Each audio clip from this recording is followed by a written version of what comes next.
አቢጌል ደረጀ። አቤት። የህግ ተማሪ ነሽ? አዎ፣ ዘንድሮ እመረቃለሁ። በጣም ጥሩ። ከውሃ ጋር ጥሩ ቆይታ አድርገናል። የአእምሮ እድገት ውስንነት ያለባቸውን ሰዎች መመርመር ወንጀል እንደሆነ አታውቅም? ምን? ህጉን ሳታውቅ ነው እዚህ የተቀመጥከው? አልገባኝ። ስለ ስራዬ ለእኔ ልታስረጅኝ እየሞከርሽ ነው? እንደዛ ነው የምታስቢ? እንዴት አይገባህም? ስነ ስርዓት ይዘሽ አውሪኝ። በስነ ስርዓት እያወራሁ ነው። የአእምሮ እድገት ውስንነት ያለበትን ሰው አስገብቶ መጠየቅ ወንጀል እንደሆነ አታውቅም? ህጉን ጠቅሼ ልንገርህ?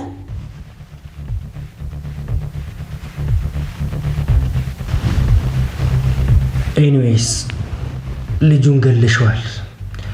ባለን ማስረጃ መሰረት ልጁን ገለሽዋል። ታምኛለሽ ወይስ ትክጃለሽ? ልጁን ገለሽዋል። መልስሽ ምንድን ነው?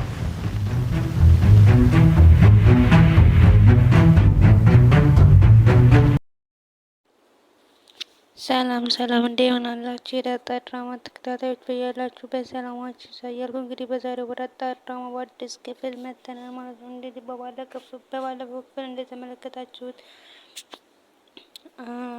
ደረጀ እና ማርታ የ25ኛ ዓመታቸውን በዓል እያከበሩ እያለ እንግዲህ ደስታቸው ሳያልቅ ፖሊስ በራቸው ድረስ እንደመጣ ነበር ያየነው። ግን እነሱ አልሰሙም ነበረ። ልጅቷን ሲጠይቋት እንግዲህ በሚስጥር ሲወራ ስለሰማች ትዘበራርቃለች ብለን ፈርተን ነበረ በአብዛኛዎቻችን ተመልካቾች።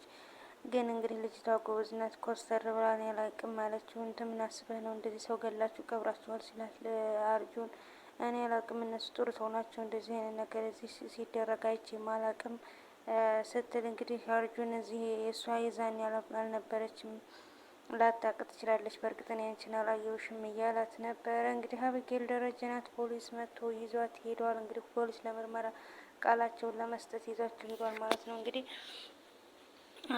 አቢጌል በጣም ፈርታ ነበረ። በጣም ማለት ተንቀጥቅጣ ነበረ። እንግዲህ ፖሊስ ፊት ስትቀርብ ግን ምንም አልመሰላትም። በጣም ኮስተር ብላ ነበር እየቀረበችው ማለት ነው። ማርታ ናት። ማርታ በጣም ደንግጣለች። ደረጀም እንግዲህ ከእውነቱ የትም ስለማይኬድ ግዴታ ሂደን ቃላችን መስጠት አለብን ብሎ ለልጁ ነግሯታል ማለት ነው። ይሄ ነገር እንዳይመጣ ነበር አባዬ እንደምንም ብለህ አውጣኝ፣ ብርም ከፍለ ይሁን ምንም ይሁን እንደምንም ብለህ አውጣኝ ስትለው ይሄ ነገር እንዳይፈጠርብሽ ብዬ ብዙ ነገር መክሬሻለሁ፣ ብዙ ነገር ደብድቤሻለሁ፣ ቀጥቅጬሻለሁ፣ በር ዘግቼብሽ ነበረ፣ ግን ከዚህ ነገር መዳን አልቻልሽም። እኔ መጀመሪያውን ተጠንቀቂ ምልሽ ይሄ ነገር እንዳይመጣ ነበር ብሏታል ማለት ነው። ሄደሽ እንግዲህ ቅጣቱን ሊያቀልልሽ ይችላል። ምክንያቱም እሱ መጥቶ ሊደበድብሽ ስለመጣ እና የሆነ ጥቃት ሊያደርስብሽ ስለመጣ አንቺ ደግሞ ጥቃትሽ ተከላክለሽ ባላሰብሽው ነገር እንደዛ ስለሆነብሽ ብሏታል ማለት ነው። እንግዲህ ምንም ሆነ ምን ሄዳለች። መጨረሻው ምን እንደሆነ አናቅም። እንግዲህ ውሃ ናት። ውሃ ለምርመራ አቀርባለች ማለት ነው። ሊመረምር አቀርቧል። እንግዲህ እውነቱን ሁሉንም ነገር ተናግራለች። ያደረጉትን በሙሉ ያው አስተኝተዋለች፣ ግን ተነስቶ ሄደ ብላ ተናግራለች ማለት ነው። ዳጣና በጣም ተጨንቃለች። ዳጣና ልጅቷ ቤት ሆነው እየተወያዩ ነበረ ማለት ለዛ እንግዲህ ሰው ገላችኋል እንደ እያለች ዳጣን ስትጠራት ነበር። ዳጣ ደግሞ እኔ አላቅም እያለቻት ነበረ።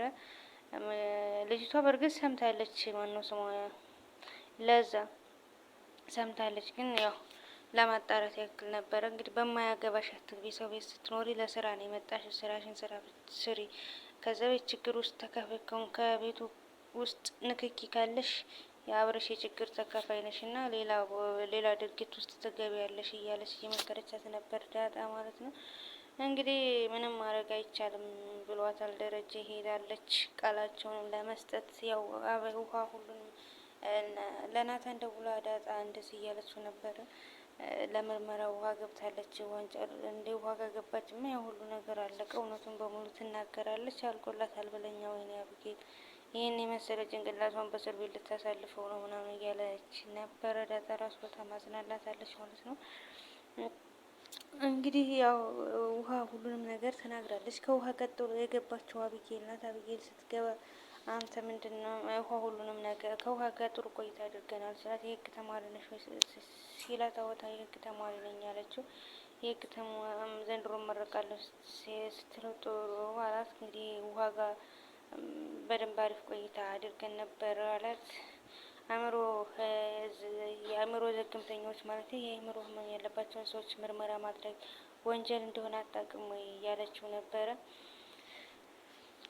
ስራ ልትነግሪ ትሞክሪያለሽ እንዴ ምናምን ጎበዝ ናት። ግን እኔ እንደ አቢጌል ነው መሆን የምፈልገው ማለት ነገረኛ ናት እንጂ ግን በጣም ጎበዝ ናት። እንኳን ሰው የገደለች ዝንብ የገደለች እንኳን በቃ ሰው ገላ ዝንብ የገደለች ያክል አልተሰማትም። እና በጣም ጎበዝ ናት። ስለ ስራ ልታስረጅኝ ትሞክሪያለሽ? ምን ለማለት ፈለገች ነው? ምን ለማለት እንደፈለግኩ ታውቃለህ? ህጉን ሳታውቅ ነው እንደዚህ የተቀመጥከው ምናምን እያለች ጭራሽ እያገረጫጨችው ነበረ። አርፈሽ በስነ ስርዓት መልሽልኝ አላት። እንዴት አይገባህም? በምገባህ ቋንቋ እየነገርኩ ነው። አእምሮ እንትን ያለባቸውን ሰዎች መመርመር ህግ እንደማይፈቅድ አታውቅም ወይ እያለችው ነበር ማለት ነው። ስለዚህ ሰውየውን አንቺ እሱ ግግም ብሎ እንግዲህ በአብዛኛው የአዲስ አበባ ፖሊስ በእርግጥ ያልተማረ ነው። ሪሉን እናውራ ከተባለ ያልተማረ ነው። እስከ 8ኛ ክፍል ያጠናቀቀ ምናምን ናቸው። ዝም ብሎ ምት ብቻ የሚያውቁ ማለት ነው። ያው ስለ እንትናም ተጠይቆ ነበር አዲስ የመጣው ሰውዬ። እንግዲህ እኔ አላውቅም ከዚህ ከመጣው ገና 15 ቀን ነው ሳምንቴ ነው። እኔ እንደዚህ አይነት ነገር ሲደረግ አይቻላልም። ሰዎቹ በጣም ጥሩ ሰዎች ናቸው። እንኳን እንደዚህ የሚያደርጉ አይመስለኝም እያላቸው ነበረ ማለት ነው። እንግዲህ ያው አቢጌልም ወጥራ እየተከራከረችው ነበረ ማለት ሰውየውን ገለሽዋል ብሎ ገገመባት። እሱ ያው ውሃ ተነስቶ ሄዷል ነው ያለችው። ተነስቶ ሄዷል ስላለች እኔ ስመጣ ተነስቶ ሄዷል ብላለች ማለት ነው። ያው አላየችም ሬሳው ምናምን። አቢጌል እንግዲህ ጠብቃ ግግም ብላ ከተከራከረች ልትረሳ ትችላለች። ምክንያቱም ማንኛውም መረጃ የለባቸውም። ሲቀጥል ደግሞ እንግዲህ ቤታቸው መመርመር አለባቸው ተብሎ ያ ነገር የቀበሩበት ነገር ከታወቀ ነው ልትታሰር የምችለው። ኦር ደረጃ እውነታውን ከወጣ ከተነገረ ነው። አዎ ገለው ቀብረነዋል ከተባለ እኔ እንግዲህ ቤተሰቡ ሙሉ የሚወነጀል ነው የሚመስለኝ። ምክንያቱም ሬሳ በመቅበር ምናምን በመደበቃቸው ብቻ ከባድ ነገር ነው። እና ደግሞ አቢጌል ደግሞ እንግዲህ አልገደልኩም ብላ ከካደች ቅጣቱ ሊጨምርባት ይችላል። ብቻዬን ከባድ ላይ ናት። ግን እኔ እንትኗን ኮንፊደንቷን ሳላደንቅላት አላልፍም። ሰው የገደለች ያክል አልተሰማትም። ጎበዝ ናት። እንግዲህ በቀጣይ ፓርት ምን እንደሚፈጠር አናውቅም። እውነታው ገድያለሁ ብላ ምክንያቷን ታቀርብ የገደለችበትን ምክንያት ታቀርብ ይሆን ወይስ ስትሸመደድ ይሆን ወይ? ከዛ ቀጥሎ እውነቱን ደረጃ ያወጣባት ይሆን ወይ? ነው ቀጣይ ፓርት እናያለን። ላይክ፣ ሼር፣ ሰብስክራይብ